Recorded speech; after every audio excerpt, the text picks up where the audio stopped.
नमस्कार, देवभूमि IAS academy के YouTube channel में आपका स्वागत है। आज का हमारा विशेष टॉपिक है उत्तराखंड का भूगोल। और उत्तराखंड के भूगोल के अंतर्गत जिलेवार अध्ययन करने जा रहे हैं। और जिलेवार अध्ययन से पहले हमें उत्तराखंड के मानचित्र की एग्जैक्ट लोकेशन और उसके 13 जिलों का अध्ययन करना है। तो आइए चलते हैं उत्तराखंड के मानचित्र में। तो सबसे पहले उत्तराखंड का सबसे पूर्वी जिला ये पिथौरागढ़ है। उत्तराखंड का सबसे पश्चिमी जिला देहरादून, सबसे उत्तरी जिला उत्तरकाशी और सबसे दक्षिणी जिला उधम सिंह नगर। इसके अलावा उत्तराखंड के पड़ोसी देश और पड़ोसी राज्यों की बात करेंगे तो यहाँ पर है नॉर्थ की तरफ तिब्बत, चीन के द्वारा अधिकृत किया हुआ। और पूर्व की तरफ देखेंगे तो नेपाल विदेशी सीमा लगी है पिथौरागढ़ से, हमारी सबसे लंबी, ये देखिए। और दक्षिण पश्चिम की तरफ देखेंगे तो उत्तर प्रदेश की सीमा लगती है, उत्तर प्रदेश। और उत्तर पश्चिम की तरफ देखेंगे तो हिमाचल की सीमा लगती है, हिमाचल प्रदेश की सीमा, जो कि स्थलीय सीमाएं लगी हैं। और एक ऐसा भी राज्य है जिससे उत्तराखंड की जलीय सीमा लगी हुई है, वो है हरियाणा। देखिए पश्चिम में हरियाणा है, यहाँ पर ज़्यादा जगह नहीं है तो मैं हरियाणा एच लिख देता हूँ। और इससे देहरादून की केवल जलीय सीमा लगती है, जबकि हिमाचल और उत्तर प्रदेश से स्थलीय सीमा, और इसी प्रकार तिब्बत और नेपाल से स्थलीय सीमा लगती है। तो उत्तराखंड की अक्षांशीय और देशांतरी विस्तार के अनुसार देखा जाए तो उत्तराखंड 2 ओर से विदेशों से लगता है, नेपाल और तिब्बत से, और 3 ओर से राज्यों से लगता है, हिमाचल, हरियाणा और उत्तर प्रदेश से। लेकिन हरियाणा से उत्तराखंड की केवल जलीय सीमा लगती है। तो इसके अलावा अगर प्रश्न देखे जाए तो तिब्बत यानी विदेशों से उत्तराखंड की कितने जिलों की सीमाएं लगती हैं, तो देखिए ये तिब्बत और नेपाल विदेश हैं, और इनसे उत्तराखंड के कितने जिले लगे हैं तो उत्तरकाशी, चमोली, पिथौरागढ़ और चंपावत तथा उधम सिंह नगर, यानी 5 ऐसे जिले हैं उत्तराखंड के जो विदेशों से सीमा बनाते हैं, वो भी 2 ओर से। ऐसे ही तिब्बत से उत्तराखंड के कितने जिले लगते हैं तो 3, यानी तिब्बत का नंबर 3 है, देखिए 1, 2 और 3। ऐसे ही नेपाल, इधर हिमाचल की बात करें तो हिमाचल का नंबर है 2, यानी हिमाचल से उत्तरकाशी और देहरादून सीमा बनाते हैं। हरियाणा से एकमात्र जिला देहरादून, वो भी जलीय सीमा, तो हरियाणा का नंबर है 1। उत्तर प्रदेश से उत्तराखंड के 5 जिले लगते हैं तो इसका नंबर है 5, यानी 5, 1, 2, यानी सबसे पहले उधम सिंह नगर, नैनीताल, पौड़ी गढ़वाल, हरिद्वार और देहरादून, ये 5 जिले उत्तर प्रदेश से सीमा बनाने वाले। पूर्व की तरफ जाएंगे तो नेपाल का नंबर है 3, नेपाल से सीमा बनाने वाले पिथौरागढ़, चंपावत और उधम सिंह नगर, ये हैं 3। तो सबकी जो इसके चारों तरफ बाहर की सीमा से सीमा बनाने वाले देश या राज्य हैं, उनका हमने नंबरिंग की है। इसी प्रकार इसके अंदर की ओर चलते हैं, उत्तराखंड के 13 जिले, तो मैं एक एक करके इनके नंबर लिखता हूँ। उत्तरकाशी का नंबर होता है 4, यानी उत्तरकाशी उत्तराखंड के 4 जिलों से सीमा बनाता है। मैप में आप आसानी से देख सकते हैं।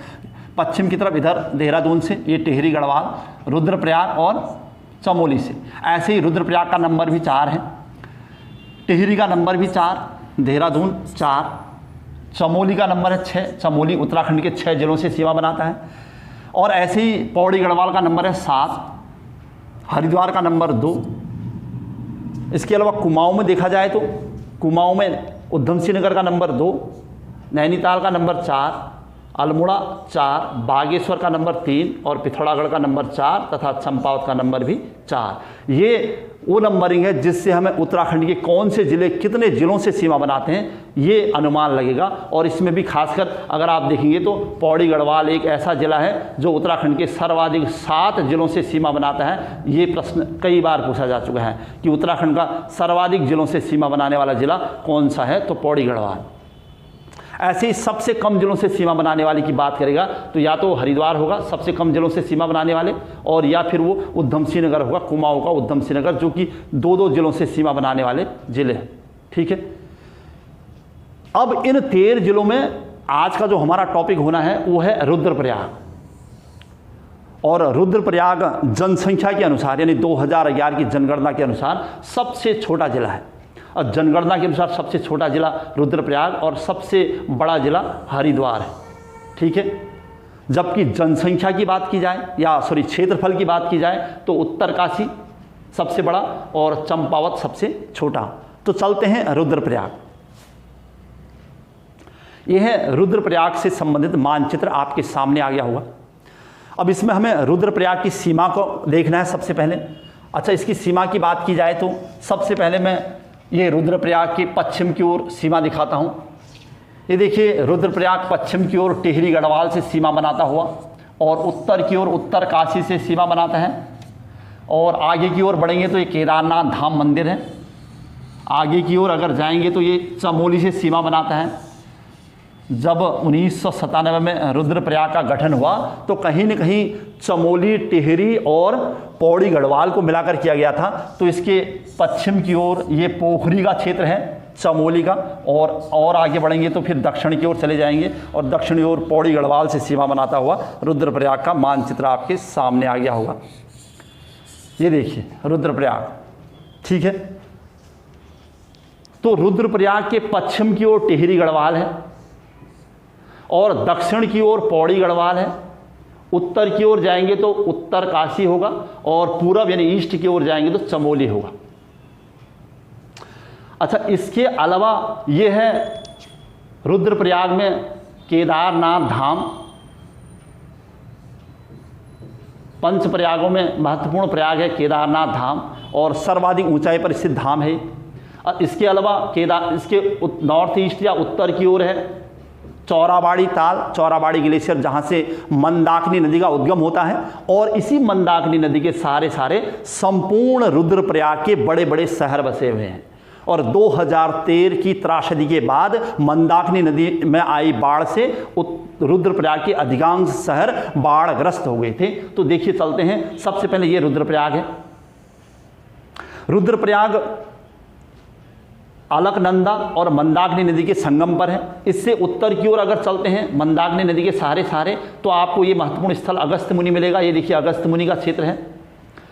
अच्छा, इसके अलावा जो यहाँ पर क्षेत्र है पश्चिम की ओर जाएंगे तो ये जखोली का क्षेत्र है। तो रुद्रप्रयाग के उत्तर पश्चिम की ओर जखोली, जो कि यहाँ का विकास खंड भी है और तहसील भी है। इसके अलावा आगे बढ़ेंगे तो वसुकेदार, जो कि रुद्रप्रयाग की नई तहसील है। अच्छा, आगे बढ़ेंगे तो भटवारी, गुप्त काशी का क्षेत्र है, महत्वपूर्ण स्थल पर्यटन के लिहाज से। ये है कालीमठ का क्षेत्र और इसके समीप कविल्टा में कालिदास का जन्म हुआ था, ये माना जाता है। अच्छा, पूर्व की तरफ देखेंगे तो ये है तुंगनाथ मंदिर, सबसे ऊंचाई पर स्थित देव मंदिर। उखीमठ तहसील है ये। अच्छा, आगे बढ़ेंगे तो ये कोट महेश्वर मंदिर है और पूरब की तरफ इधर मद महेश्वर मंदिर है। भगवान शिव के पंच केदारों में दूसरा महत्वपूर्ण केदार, जहाँ भगवान शिव के नाभि की पूजा होती है, ये है मद महेश्वर। अच्छा, उत्तर की ओर जाएंगे तो ये रामबाड़ा का क्षेत्र है और फिर पश्चिम की ओर जाएंगे तो ये त्रिजुगी नारायण मंदिर है। शिव और पार्वती के विवाह के लिए याद किया जाता है इसे। और पश्चिम की ओर टिहरी से लगा हुआ बदाणी क्षेत्र। उत्तर की ओर जाएंगे तो ये सोनप्रयाग है, संगम, जो कि वासुकी ताल से निकलने वाली सोन गंगा और मंदाकिनी के संगम पर है। और आगे बढ़ेंगे तो गौरीकुंड का क्षेत्र, गर्म जल का स्रोत, और यहीं तक NH 107 के तहत बस यात्रा की जा सकती है। और फिर इससे चलकर आगे की बाबा केदार की यात्रा पैदल मार्ग ही होती है और आगे चलकर ये केदारनाथ धाम और चंद्रवाड़ी ताल और इसी मंदाकिनी नदी के तट पर रुद्रप्रयाग के बड़े बड़े शहर स्थापित। ठीक है, तो ये था रुद्रप्रयाग से संबंधित जो हमारे पास मानचित्र के माध्यम से जानकारी थी। तो इसी में हम अगर रुद्रप्रयाग से संबंधित और प्रश्न लाते हैं कि रुद्रप्रयाग से प्रश्न बनने की क्या संभावना रहती है, तो इस प्रकार का कुछ रुद्रप्रयाग का मानचित्र है या उसकी इस प्रकार की लोकेशन है। रुद्रप्रयाग का गठन अगर देखा जाए तो रुद्रप्रयाग के गठन की बात की जाए तो 18 सितंबर 1997 को टिहरी, पौड़ी और चमोली के कुछ जिलों को मिलाकर किया गया था। और रुद्रप्रयाग जो शहर है वो अलकनंदा और मंदाकिनी नदियों के तट पर स्थित संगम है, या फिर ये कहिए कि उत्तराखंड के 4 महत्वपूर्ण धामों में बद्रीनाथ धाम या केदारनाथ धाम अगर आपको यात्रा करनी है तो आपको रुद्रप्रयाग से ही जाना पड़ेगा। तो रुद्रप्रयाग, केदारनाथ और बद्रीनाथ धाम की यात्रा का मुख्य पड़ाव है और 5 प्रयागों में से एक महत्वपूर्ण प्रयाग है।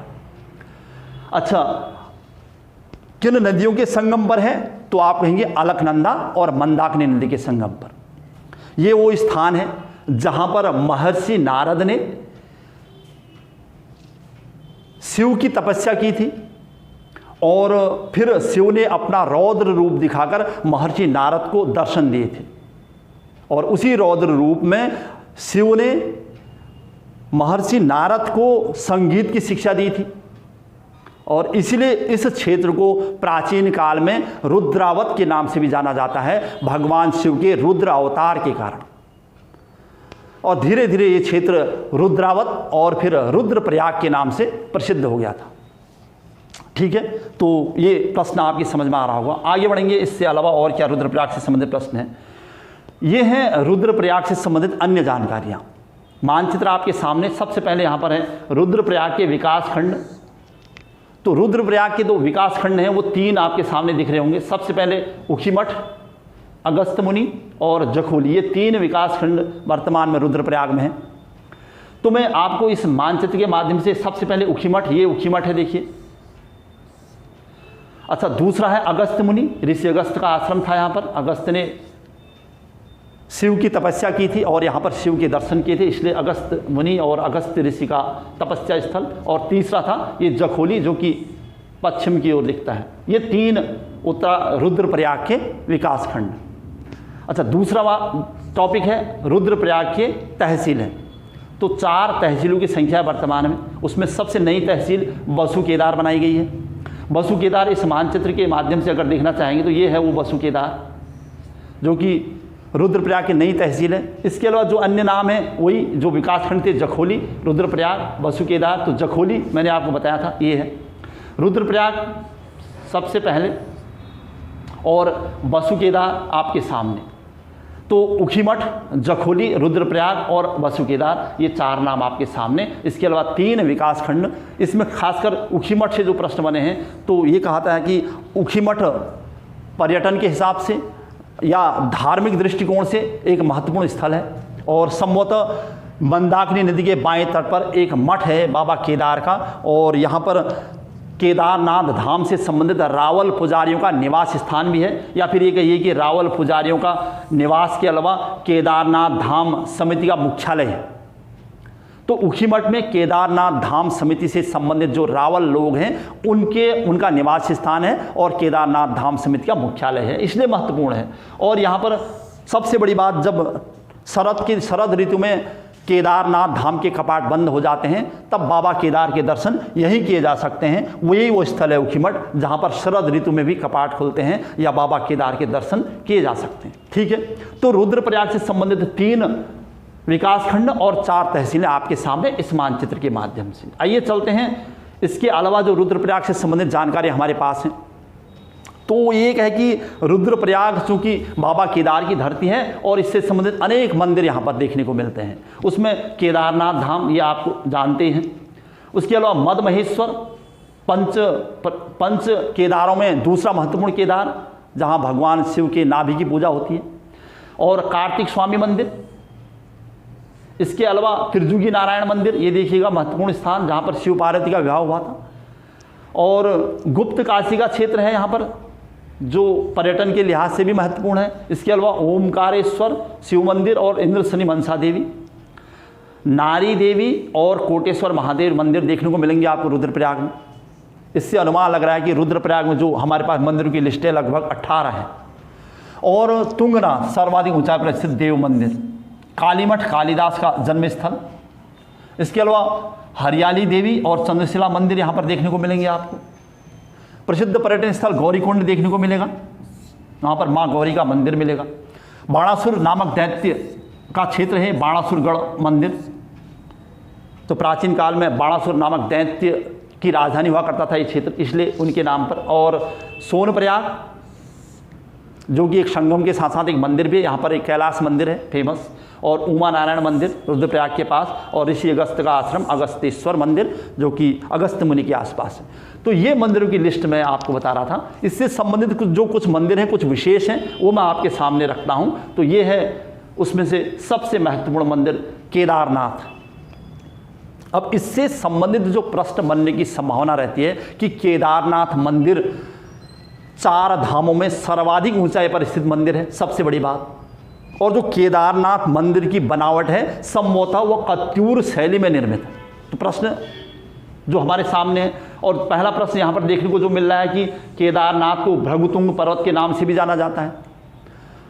स्कंद पुराण में या महाभारत के वन पर्वों में ये भी कहा गया है कि कुरुक्षेत्र के युद्ध के बाद जब पांडव स्वर्ग की ओर जा रहे थे, यानी स्वर्गारोहणी की ओर जा रहे थे, तो वो मायापुरी यानी हरिद्वार से लेकर स्वर्गारोहणी यानी भृगुतुंग पर्वत तक की यात्रा के दौरान उन्हें कई पड़ावों का सामना करना पड़ा था। और इस संबंध में ये भी कहा जाता है कि कुरुक्षेत्र के युद्ध के बाद हुए नरसंहार से शिव जी अत्यधिक नाराज चल रहे थे, लेकिन भगवान विष्णु के कहने पर पांडव शिव जी के दर्शन करना चाहते थे, उनके आशीर्वाद के बाद स्वर्गारोहणी की यात्रा करना चाहते थे। लेकिन उनकी यह आकांक्षा इसलिए पूरी नहीं हो पा रही थी कि शिव जी उनके द्वारा किए गए नरसंहार से नाराज थे।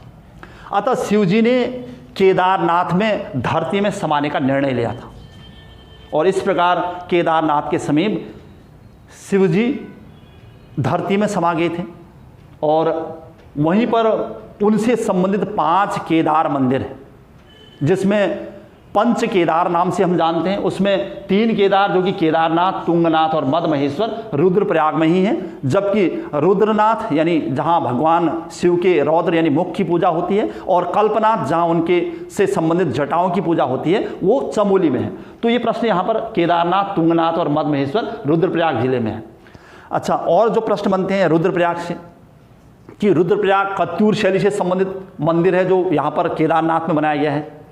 अच्छा, तीसरा प्रश्न, 2013 में जो रुद्रप्रयाग में बाढ़ आई थी या रुद्रप्रयाग में जो त्रासदी हुई थी, उसका क्या कारण था? तो इस केदारनाथ मंदिर के ऊपर जो चंद्रबाड़ी ताल है, उसमें एक ग्लेशियर आ जाने के परिणाम स्वरूप वहाँ से जो पानी निकला, उससे या तो केदारनाथ मंदिर या फिर मंदाकिनी नदी में बाढ़ आई थी, जिससे व्यापक जनधन की हानि हुई थी। तो ये केदारनाथ मंदिर से संबंधित प्रश्न है, ठीक है।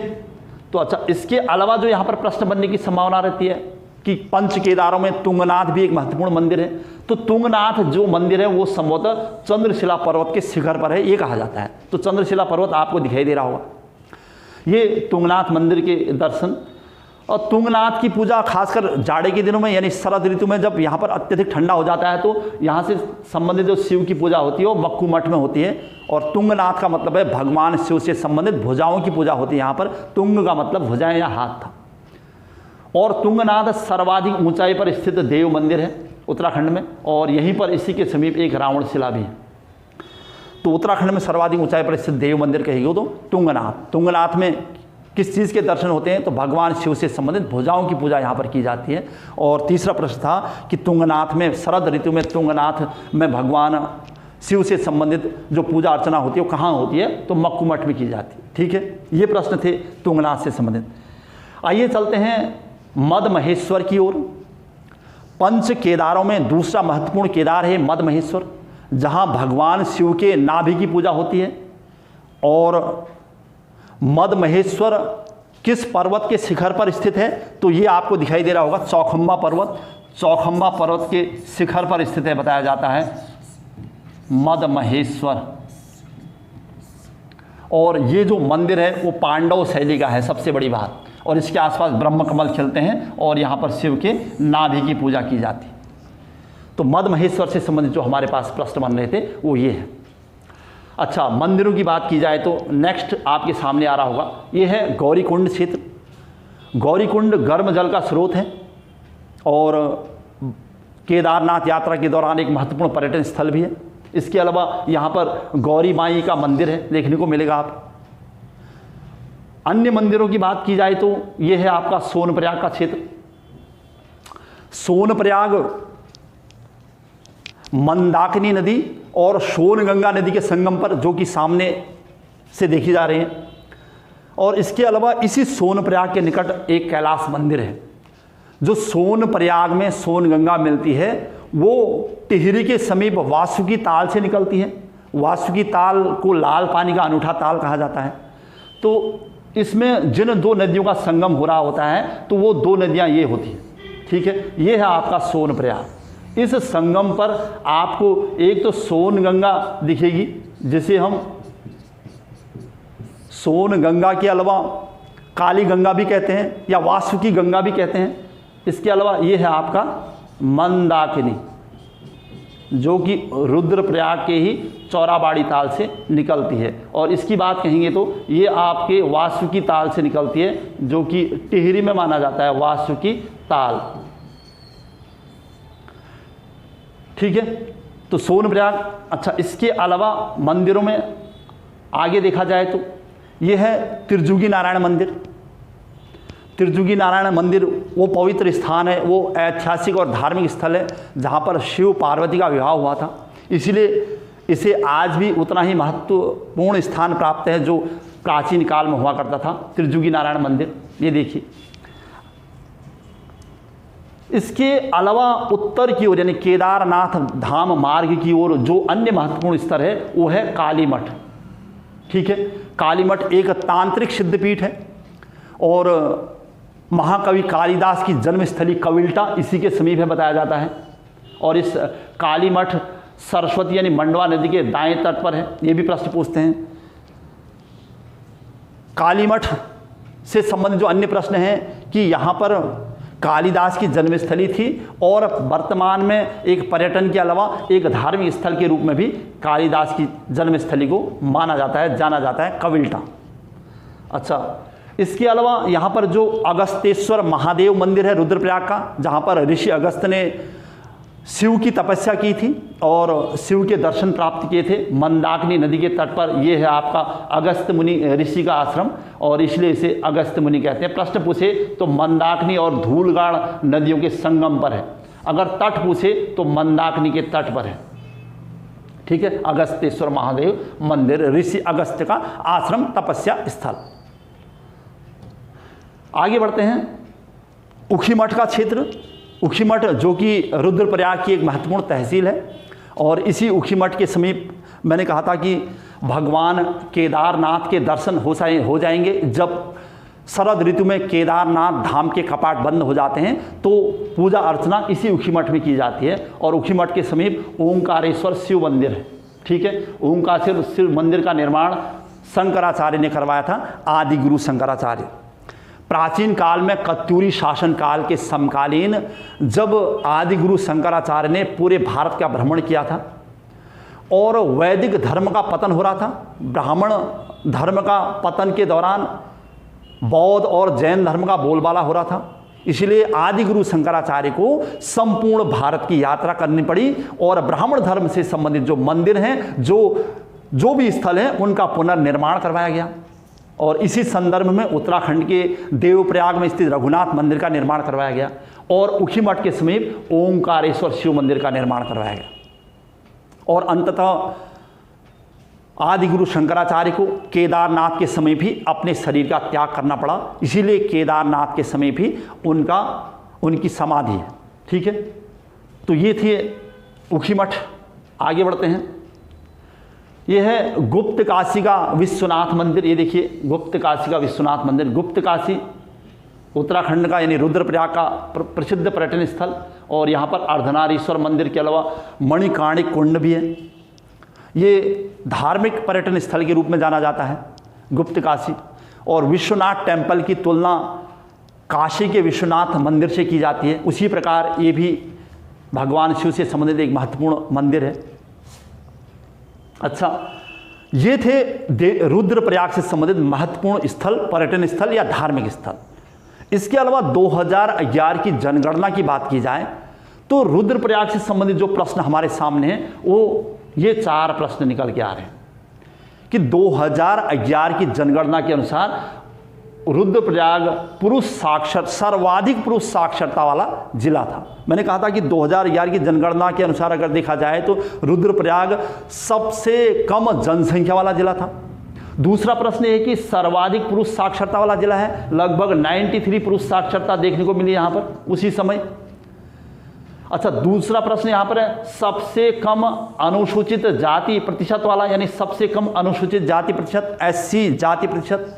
उत्तराखंड में सबसे अधिक SC जनसंख्या वाली की बात की जाए तो आपको अन्य डिस्ट्रिक्टों से तुलना करनी पड़ेगी, लेकिन यह प्रश्न है कि उत्तराखंड में सबसे कम अनुसूचित जाति यानी SC जाति प्रतिशत वाला जिला, तो वो है ये रुद्रप्रयाग। अच्छा, सबसे कम जनसंख्या वाला जिला जिसकी बात मैं आपको कर ही रहा था, और सर्वाधिक हिंदू रहते हैं यहाँ पर, हिंदू यानी उत्तराखंड के 13 जिलों में सर्वाधिक हिंदू जनसंख्या वाला जिला तो रुद्रप्रयाग। ये 4 प्रश्न के अलावा आगे बढ़ते हैं। ये है रुद्रप्रयाग से संबंधित अन्य प्रश्न कि बहुत सारे प्रश्न जैसे रुद्रप्रयाग के बुग्याल, ग्लेशियर, ताल या कुंड या कोई गुफा, तो मैं रुद्रप्रयाग को फिर से यहाँ पर लिखूंगा। अगर रुद्रप्रयाग के प्रश्न की बात की जाए तो यहाँ पर कौन से प्रश्न मिस हो रहे हैं, तो सबसे पहले रुद्रप्रयाग के मेले, ठीक है, उसके अलावा वहाँ की गुफाएं, वहाँ के कुंड, जिनको हमने संपूर्ण जो प्रश्न जो बच रहे थे उनको एक साथ लेने का प्रयास किया है। ये हैं वहाँ के ताल या झीलें और ये हैं वहाँ के ग्लेशियर। अच्छा, सबसे पहले रुद्रप्रयाग के मेले।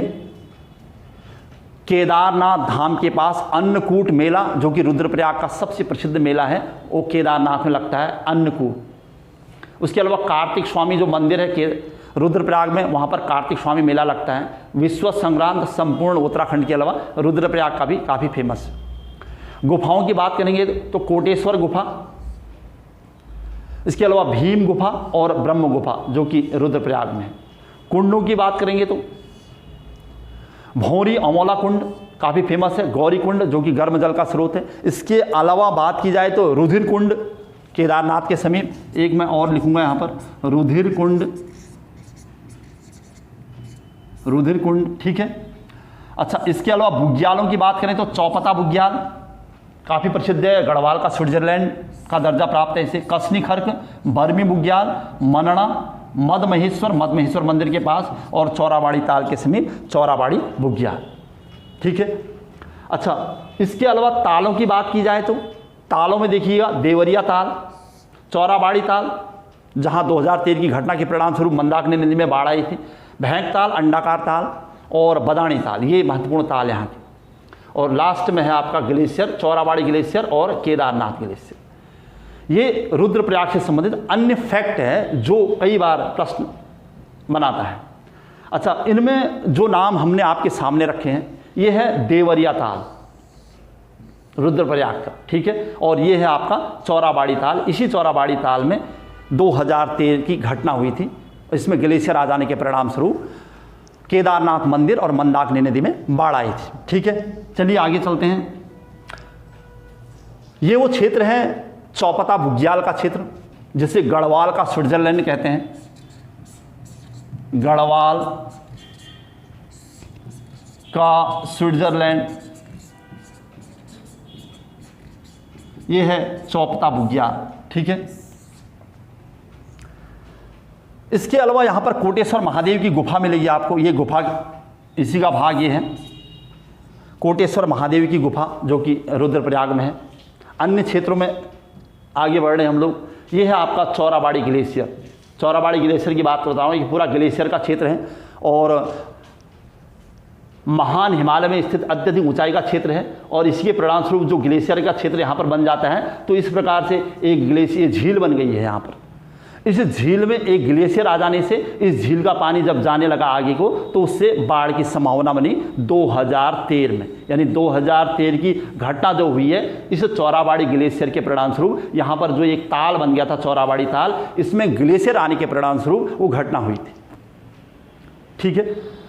ये था हमारा आज का टॉपिक, रुद्रप्रयाग से संबंधित तथ्य, रुद्रप्रयाग से संबंधित जानकारियाँ। इसी प्रकार एक के बाद एक हम उत्तराखंड के जिलों को कवर करने का प्रयास करेंगे, और ये प्रयास करेंगे कि उत्तराखंड के जिलों से संबंधित जो भी क्वेश्चन बनते हैं, जो भी प्रश्न बनते हैं, उन सब को कवर किया जाए।